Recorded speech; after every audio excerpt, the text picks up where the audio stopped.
عليكم ورحمة الله وبركاته. ما شاء الله. كيف حالكم؟ خلاص يفهمون اللغة العربية، ما يحتاج مترجم. ما يحتاج مترجم. ما شاء الله. الحمد لله الذي كتب لنا نصيبا لحضور مجلسكم المبارك. Beliau Al-Habib Abdul Qadir Al-Gudaimi memulai tausiahnya dengan mengucapkan segala puji bagi Allah Subhanahu wa taala, yang mana Allah Subhanahu wa taala telah menakdirkan kita sehingga kita dapat berkumpul di tempat yang penuh dengan berkah ini. وماذا عسى أن أقول بعد أن حضرت مجلسا مشتملا على ذكر الله والصلاة على النبي وعلى كلام الصالحين. المجلس كامل ما يحتاج إلى زيادة مني. Sebenarnya kami ingin mengatakan majelis ini sudah sempurna semuanya, sudah ada semuanya. Di sini ada zikirnya, di sini ada salawatnya, di sini juga ada menyampaikan dari pernyataan-pernyataan daripada orang-orang saleh. ورأينا فيه التأويب الذي أمر الله به في القرآن. التأويب قوة الذكر، الأواب الذي يذكر الله بهمة. Dan kami melihat yang hadir di sini orang-orangnya Masya Allah semuanya ketika berzikir itu kuat di dalam berzikirnya, memiliki himmah semangat tatkala mereka menyebut dan berzikir nama Allah Subhanahu wa taala. Kama qala Allah taala fi sayyidina Daud, innahu awwab, ay kathirul auda ila Allah wa kathirul dzikri biquwwatin wa bihimmatin 'azimah. Sebagaimana Allah Subhanahu wa taala sifatkan Nabi Allah Daud, bahwasanya Nabi Daud tersebut salah satu orang yang kuat ketika berzikir, yang semangat ketika berzikir, yang semangat kita kembali kepada Allah Subhanahu wa taala. Wa hal adz-dzikr bihadza la ilaha illallah, la ilaha Allah Allah, hal lahu aslun fi sunnah atau fi al-Qur'an al-Karim? Hal mawjud hadza? Pertanyaannya ketika kita berzikir la ilaha illallah, la ilaha illallah, Allah Allah dan lain sebagainya, apakah zikir tersebut hadirin ada di dalam sunnahnya baginda Nabi Muhammad? Ini pertanyaan. Hal mawjud fil Quran? Apakah ada di dalam Al-Quranul Karim? Hal amara Allah bihi fil Quran? Apakah Allah memerintahkan kita di dalam Al-Quran? Na'am, amara Allah bihi. Maka pertanyaan tersebut jawabannya adalah Allah memerintahkan kita akan hal tersebut. Bal lam ya'mur al-mukallafin, amar hatta al-jamadat. Bahkan Allah Subhanahu wa taala tidak hanya sebatas memerintahkan kepada orang-orang mukallaf, orang-orang yang Islam yang beriman, akan tetapi juga Allah memerintahkan kepada semua benda-benda mati untuk berzikir kepada Allah. Isma'u ila hadhihi al-ayat. Maka perhatikan terhadap ayat. Qala Allah Ta'ala wa laqad atayna Dawud minna fadla. Maka Allah Subhanahu wa taala berfirman, dan sungguh telah kami berikan kepada Nabi Allah Daud keutamaan-keutamaan. Ma hadzal fadl alladhi atahu Allah Dawud? Lalu keutamaan apa yang Allah berikan kepada Nabi Allah Daud? Ja'ala lahu halaqah ajibah fi dzikrillah ta'ala, laisa mithluha abadan fid dunya. Nah, Allah menjadikan Nabi Daud tatkala berzikir memiliki gerakan yang sangat indah yang tidak pernah dilakukan orang-orang sama sekali. Ya jibal, Allah yunadi al-ahjar, al-jibal, qul ya jibal awwibi ma'ahu hina yakhruj yadhkuruni adhkurini ma'ah. Allah ya'muru al-hijar wal jamadat.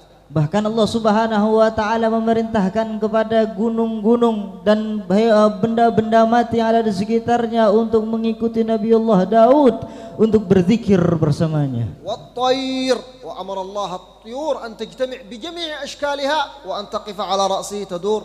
Qala sayyiduna Abdullah bin Abbas, "Falau ra'aita wa sami'ta dhikra al-jibali wat-tuyur wal jamadat la sa'iqta." Satasqut yughma 'alaik min shiddati dhikriha Allah Allah biquwwatin 'azimah. Bahkan Allah juga memerintahkan kepada burung-burung untuk berkumpul bersama-sama memutari di atas Nabi Allah Daud, bersama-sama mereka berzikir kepada Allah Subhanahu wa taala. Bahkan Sayyidina Abbas mengatakan, andaikan ada seseorang mendengarkan daripada zikir, daripada gunung-gunung yang ada, daripada hewan-hewan yang ada berzikir Allah, Allah, Allah, niscaya orang tersebut akan pingsan dan terjatuh ketika mendengarkan zikir tersebut. Wa dzikrullahi bi lafdzil jalalah Allah, Allah mimma yubaddid adh-dhunub, yumahhis adh-dhunub, yamhaqha, yuhriquha. Dan termasuk daripada fadilah kita berzikir Allah, Allah, Allah adalah menghilangkan dan menghapuskan daripada dosa-dosa kita. يقول النبي صلى الله عليه وسلم سبق المفردون سبق المفردون قالوا من هم المفردون ما معنى كلمة المفردون. Lalu Rasulullah sallallahu alaihi wasallam telah datang, akan lewat juga orang mufarridun. Lalu pertanyaannya, apa itu orang-orang mufarridun? قال هم المستهترون بذكر ربهم بذكر الله الذين يمولعون يذكرون الله كثيرا. yakni adalah orang-orang yang selalu sibuk dengan berzikir kepada Allah Subhanahu wa taala. والذين معنى المفردون يذكرون الله بالاسم المفرد الله الله الله الله. Bahkan di dalam sebagian dikatakan bahwasanya yang dikatakan orang mufarrid adalah orang yang selalu berzikir nama Allah al-mufarrad, yakni zikir asma Allah Subhanahu wa taala, Allah Allah Allah Allah. جاء في الحديث أن النبي صلى الله عليه وسلم كان يذكر الله في خلوته ويقيم الليل وأحيانا يخرج في شوارع مكة الله الله الله يقول هكذا حتى قالت قريش إن محمد قد جن بربه مجنون.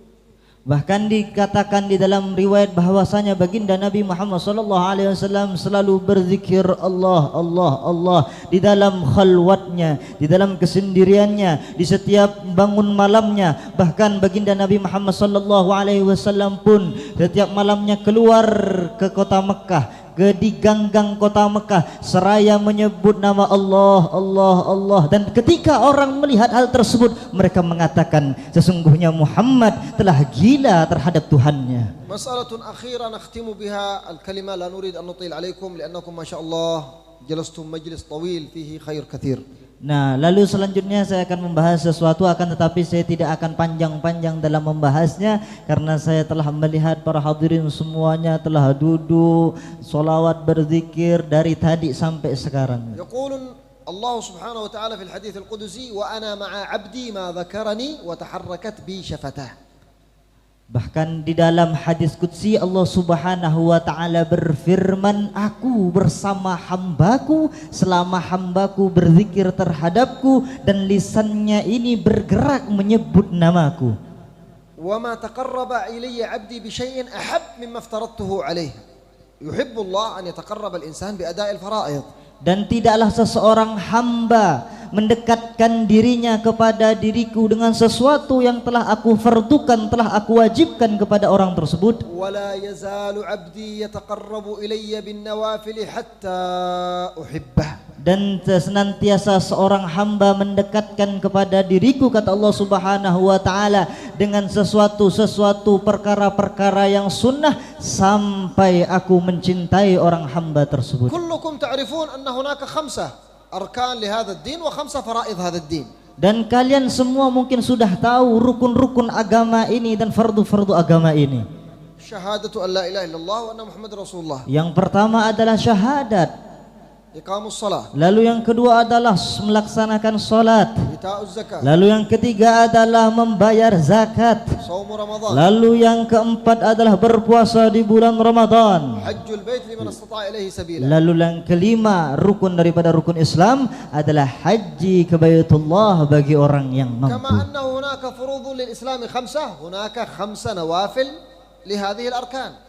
Dan sebagaimana di sini ada 5 kewajiban di dalam agama kita tersebut, 5 pilar utama, maka ada juga 5 sunnah utama di dalam agama ini. كلنا نعرف نافلة الحج من أدى حجة الإسلام ما بعده نوافل من الحج والعمرة الثانية الحجة الثانية تعتبر نافلة. Nah, sebagaimana kita ketahui bahwasanya barang siapa yang pernah haji pertama kali, lalu haji kedua, ketiga kalinya, maka yang kedua dan ketiga kalinya itu dihitung sebagai haji yang sunnah.